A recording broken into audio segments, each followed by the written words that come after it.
Hello everybody, thank you for being here. Welcome to the Chemisphere. Now, I want y'all to listen to me closely this morning. I get on here and talk a lot of mess, but one thing about me, don't nothing come out of my mouth but the truth. And I know for a fact, a lot of y'all don't y'all don't watch the videos, or you don't listen. You look at the thumbnail, before you watch the video, you make a stupid comment. You watch part of the video, and before you get to understand, you make a stupid comment. Okay, like you so poor, you don't have a refrigerator, you don't have a stove, you need to do better housekeeping, or your apartment would be nicer. Y'all have said a lot of things because you didn't listen to the video. Listen to this one. I went to sleep last night after I got off the live with Ray talking about Nature Boy. I went to sleep listening to God talk to me. I went to sleep listening to God talk to me. I wasn't talking to God. Now, as much as y'all say, and this is going to be hard to believe and hard for y'all to grasp a hold of, but it's a rare occasion. Even when people say, God told me this and God told me that, and God, no. It's a rare occasion that God comes to you and say, listen, my child. And he starts talking to you without you summoning him. I didn't summons God last night. He just started talking to me. So for y'all to say, oh, she crazy, because I heard your comment when you said, Miss Kimberly, your mental illness is starting to show. Heard that, saw that comment too. So let me go ahead. I'm going to come back. I got to make me a cup of coffee real quick. My husband just came right now. And he been gone like 3 hours. I've been waiting on this cup of coffee. I done took a shower, oiled my feet, brushed my hair out, and posted 2 videos, and he just walked in. So let me go ahead. Just getting here right now. So let me go ahead and make this coffee. Wave at the camera, babe. I'm gonna make my coffee and come back to this video. So I'm gonna say this. I'm back. I'm gonna say this. I do want y'all to hear me clear. Don't be shocked when God takes you back and shows you who you used to be. Don't be shocked when God returns you to the person that you were before you got married. Don't be shocked when God returns you to the person you were before that abusive relationship. Don't be shocked when God returns you and reminds you of who you were when that college denied you, when that job denied you, when that job that you worked at that was so amazing and paying so much money just one day gave you a pink slip and said, we don't need you anymore. Don't be shocked when God reminds you of who you were before you became a grandmother. Okay, before you gave your life to being a babysitter and doing this and doing that. I was in isolation for almost 90 days. I chose to sit alone for a month. It turned into 2 months, and it turned into almost 3 months. And I didn't understand why. I knew why I chose to do it. I needed to sit with myself and figure out what was happening with me, what was going on. Because I know for a fact I haven't been the same. And this might seem petty to y'all, but I haven't been the same since I got cyber bullied. Because I had never been bullied like that before. I had only been bullied once in my life as I was like 9 or 12 or something, like 9 or 10. I have never known that many people to have access to me to talk shit about me that did not know me from African Candlelight fucking paint. So I was trying to figure out who are you? Like, what happened? What this and what that? I went to sleep. I laid down to go to sleep last night, and God started talking to me. He had to remind me of who I am. Not who I was. He had to remind me, Kimberly, let me remind you of who you are now. This ain't about who you were before that. You're still who I created you to be.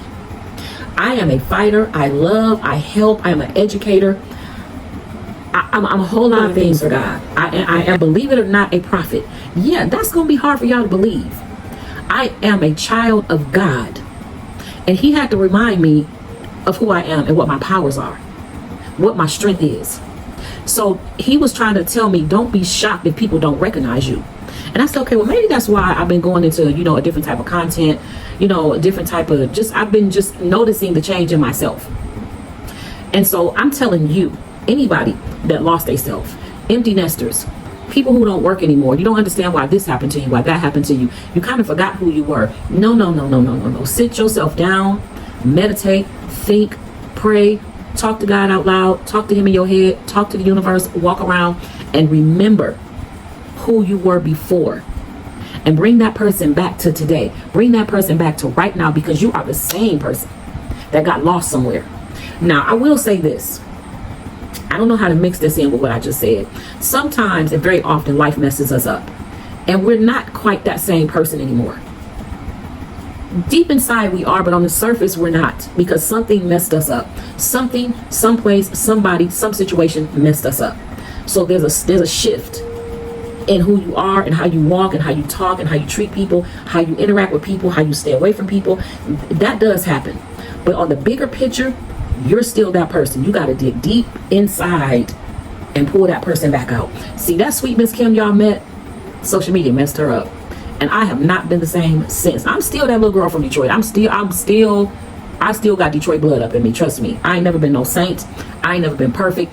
But I was never a mean, nasty person. I don't argue back and forth with people. One, I'm a Capricorn and I really don't give a fuck what people think about me. But social media has taken me into a place where I feel the need to always respond to y'all. I'm going to continue to respond because, one, responding does push my content out. I'm going to respond to the nasty comments if I choose to, but I'm going to choose how I respond. But y'all not gonna get that ugly person no more. You know, every now and then she might creep out because, you know, I'm a work in progress. God is still working with me. But for the bigger picture, y'all won't get that nasty person no more.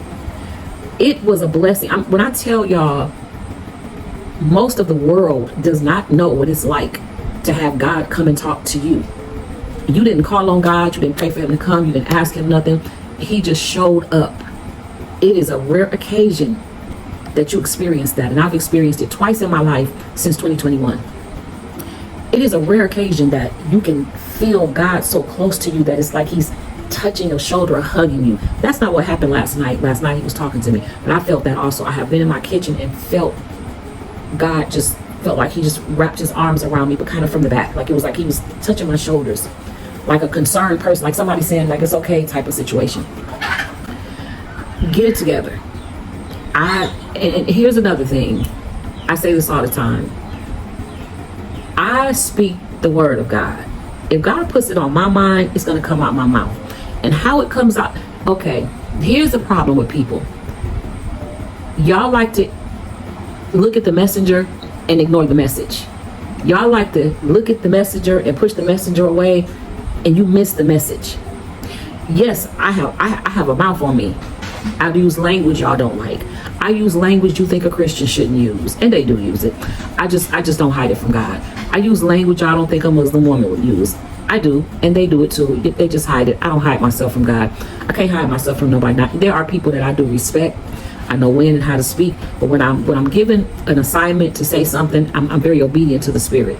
This man used to always tell me to read the book of Jeremiah. I can't remember if it was the 13th chapter or I don't remember what. He used to always tell me, Kimberly, because I thought God was giving me more than I could handle in 2015. Like God was doing a lot with me, and it was becoming overwhelming. And just two people told me to read the book of Jeremiah. I just don't remember the books. And Jeremiah was saying, like, God, I can't do, basically, I'm gonna paraphrase it.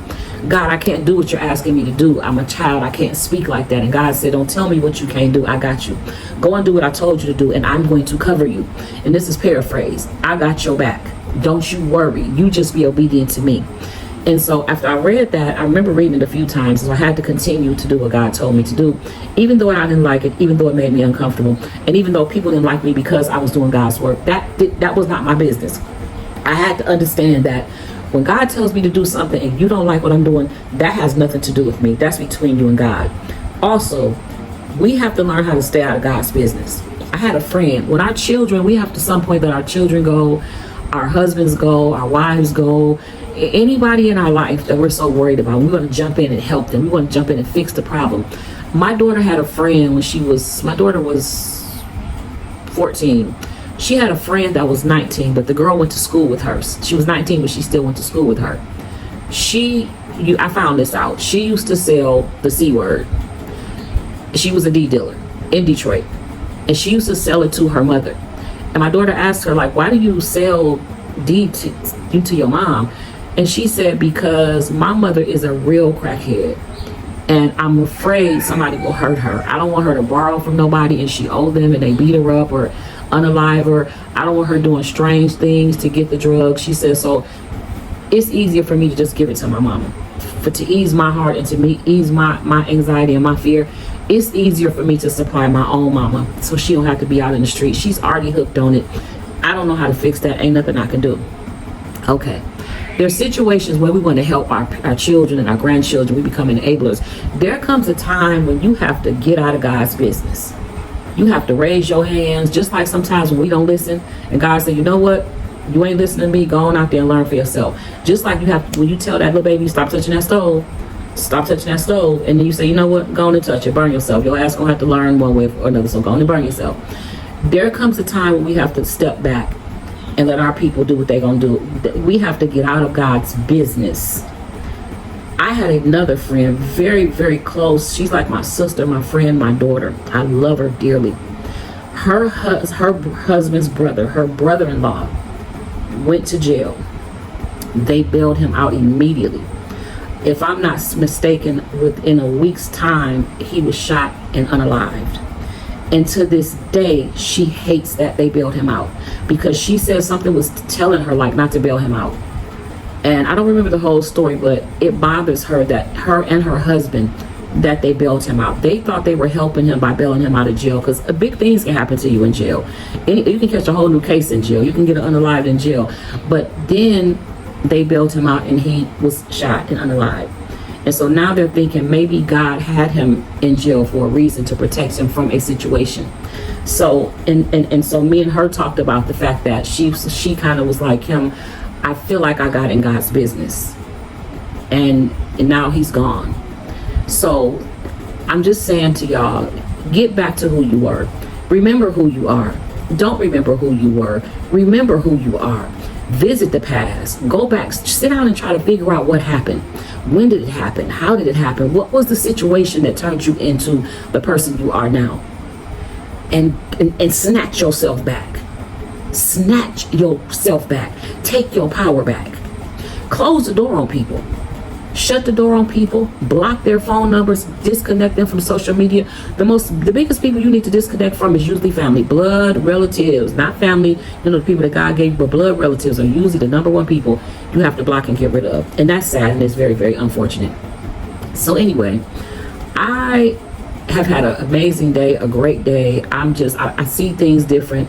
The light looks different. I was never in depression, but I was just in a place where I couldn't figure out what happened to me. Like how did I let myself go? Like how did I let this go? How did I become this person? Well, I'm cool. And like I said, I might have some slip ups. I might fall down, but I'm gonna pick myself up, dust myself off, and I'm gonna try it again. And I want y'all to do the same thing.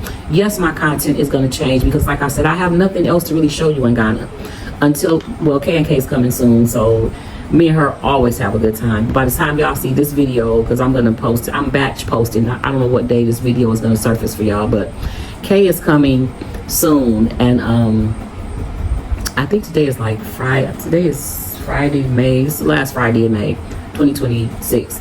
So Kay's coming soon, and me and her always have a good time. She is such a fun person to be around. She really, really, really, really, really, really is.